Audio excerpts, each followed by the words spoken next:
What's up guys, it's your boy Zip here, welcome back to my channel, and today we're going to be doing another episode of Llama Art, so here we go. Here we go guys, sleepover stories. This happened when I was 15 years old. My best friend Anthony wanted me to come over for the night, since his parents would be gone all weekend. I rode my bike over and put it in his backyard before letting myself in through his back door. We played basically every video game he had, from FIFA all the way to Call of Duty, with popcorn and other junk food spilled out all over the floor. Nice! As the night progressed, we moved from video games to watching half a movie and getting bored, to doing prank calls at close to 10 o'clock. Anthony made a few calls to different pizza places. When it was my turn, I just dialed a few random numbers in hopes to get someone at their house. On, say, my fourth attempt, I finally reached somebody. A guy with a deep and rough voice picked up, answering with a yeah instead of a hello. Anthony's laughing in the background made me stumble with my words mid-sentence, ultimately cracking up into laughter. I had never done a prank call, so I sucked at it. Yeah, we've all done prank calls, haven't we? The guy on the other end was silent. It. I regained a straight face and tried to continue with the call. It went something like this. Sir, would it be alright if I borrowed one of the wheels from your car? What's your name, kid? My name is Bob. Really? You sure it's not Anthony? It hit me like a brick. I looked up at Anthony, whose face was noticeably full of fear. I hung up the phone, not wanting to be on the line with whoever that was for another second. Anthony, who the hell was that? I asked him.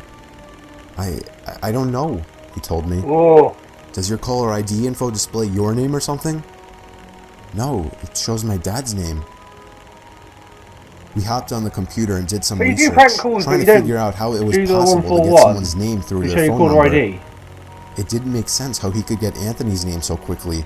He was way too young at the time to be on any of those personal information sharing websites. We ended up asking a question on Yahoo Answers, since no one had a similar experience. The question turned up no answers. I suggested he call his dad, but he said he wasn't supposed to have anybody over for the weekend, so he didn't want to call. We planned on sleeping in the living room, so we just resumed watching the movie that we hadn't finished from earlier. Yeah. Right after the phone call had left my mind, me and Anthony looked at each other when we heard his front storm door opening, and then the doorknob to the front door began to turn. Oh no, he's in the house! It only was able to turn about halfway before the lock restricted it. Anthony turned off the TV, and I went over to the window to see who it was. No, don't do that! I spread the blinds open. There was a tall guy standing outside. He noticed the blinds moving, and turned to look at me. I practically threw the blinds back into place. Me and Anthony hid in the kitchen, listening for any more noises. We heard the sound of the gate to the backyard opening, as it was right outside the kitchen window. God damn it, I said. I forgot to shut the back door. Run! Anthony urged me to run and shut it. I made it to the hallway leading to his back door, and froze. There was a silhouette standing outside the back door. I don't think he noticed me, but he was surely looking into the house. Lock it He now, opened the door and stepped inside. He's I tiptoed to the kitchen and motioned for Anthony to follow me upstairs. We made it to his room as quietly as possible, pulling the door shut to avoid making any noise. We crawled under his bed. Yeah, he had cloth covering the bottom of his bed, so you couldn't see anything under it unless you actually moved the cloth. The doors downstairs all opened, each one getting closer to the stairs.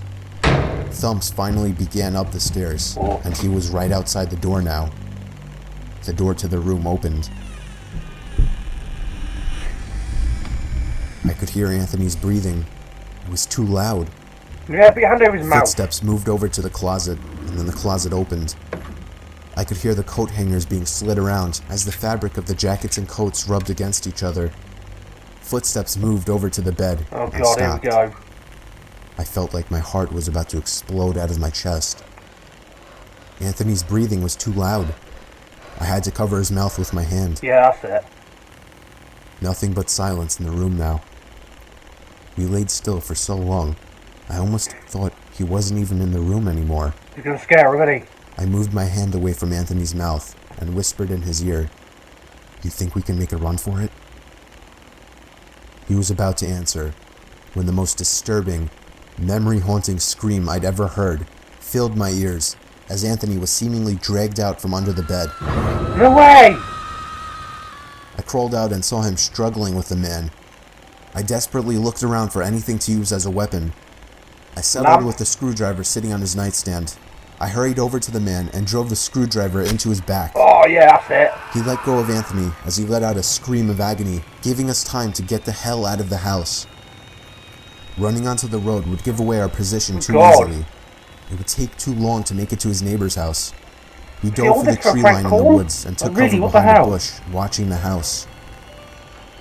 The back door opened as the man stepped outside, looking around the backyard.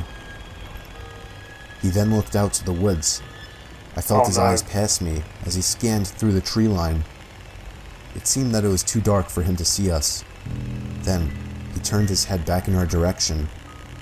I ducked behind the bush. Joe, he's coming. What?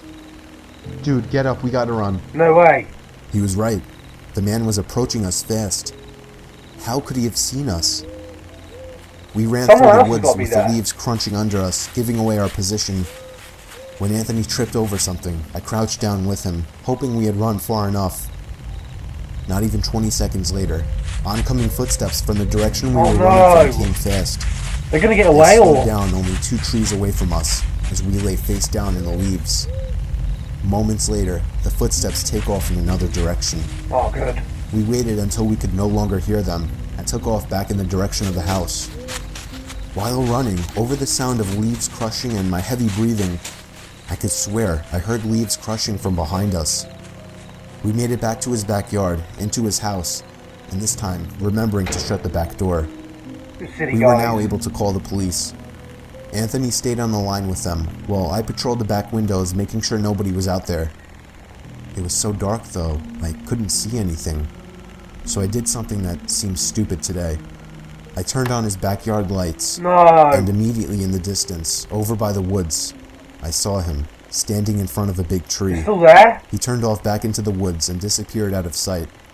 Oh, God. That was the last time me or Anthony ever saw him. I would be lying if I told you we heard the occasional knocks at our windows or something cliche. No, that was it. Well, 5 years have passed and nothing has happened. Do I wonder if it was somehow linked to the prank call? Maybe. Yeah, look at more Doesn't grown make up sense. with a tie on. Not really. But yeah, this was the story of how me and my still best friend Anthony almost died during a break-in. God. Oh, wow. Thank you so much for watching. I'm going to be ending the video there, so please remember to give me a like and subscribe, and I'll be back soon with another video. It's your boy Zippy. I'm out.